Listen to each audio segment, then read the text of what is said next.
Do you need to get a resume done and don't even know how to start? In this first of a 3-part video series on resumes, I'm going to share 4 things with you that will help you get started so that you don't waste time and so that you get the best resume that you can and get noticed.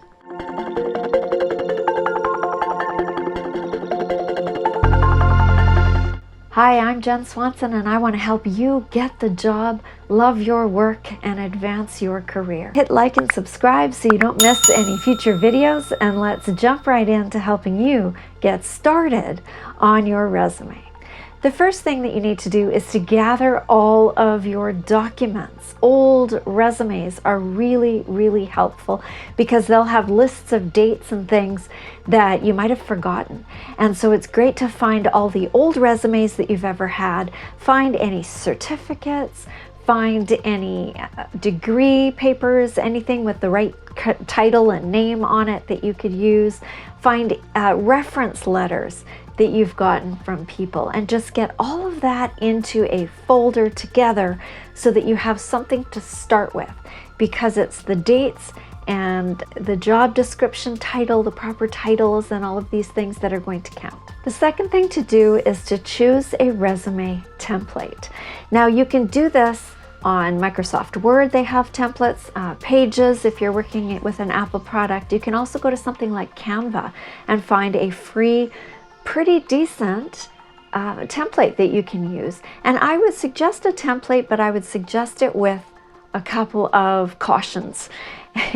Because using a template, while it makes everything look modern and fresh and can be lovely, some of them are a little too colorful, some of them are a little too busy, some of them are also, they're all pre-filled with fake information from fake people, right? So that you can delete those parts and you can add in your own information. The thing to be really careful about is to not forget to fill out any of the parts, or else you'll get some weird random stuff in there that belongs to the sample resume. So make sure that if you do use a template, it'll do a couple of things. It'll make it a lot easier for you because it will be formatted properly and you won't have to fight with your formatting to get things to look modern and fresh. And they can be really nice looking and organized. You can actually fit more in on a template than you can on a regular straight document. So I suggest a template, but I would suggest choosing one wisely. So that'll take you a little bit of time, is to go through the options that you've got at your disposal and choose one that you like before you ever get started. The third thing that I have for you today is to make sure that your LinkedIn profile is up to date, including the photograph. Do you know that in a recent study, nearly 50% of the people, of the resumes that came in, did not include a link for a LinkedIn profile? And unfortunately, people who have links to LinkedIn profiles get looked at a lot more because there's more information. There's more information. It's almost like having a secondary resume that you can go into more detail on because you don't have to squeeze it into one page. So I highly suggest that before you send out any resumes, before you even create your resume, go over to LinkedIn and make sure that that is completely up to date. And if you don't know a lot about LinkedIn or how to do it, I'm going to link some things down below in the description box to audio podcasts that I have done in the past about LinkedIn.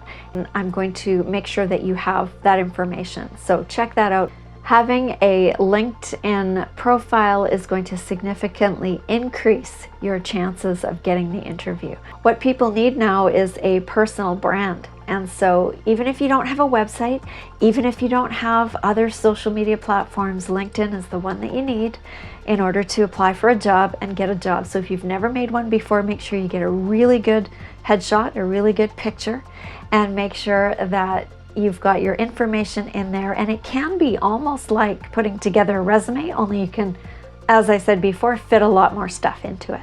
So make sure you do that.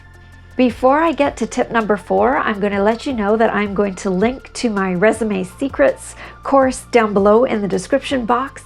If you want some more in-depth information on doing resumes, there will be 2 more videos in this series about how to do an effective and amazing resume on your own, a DIY.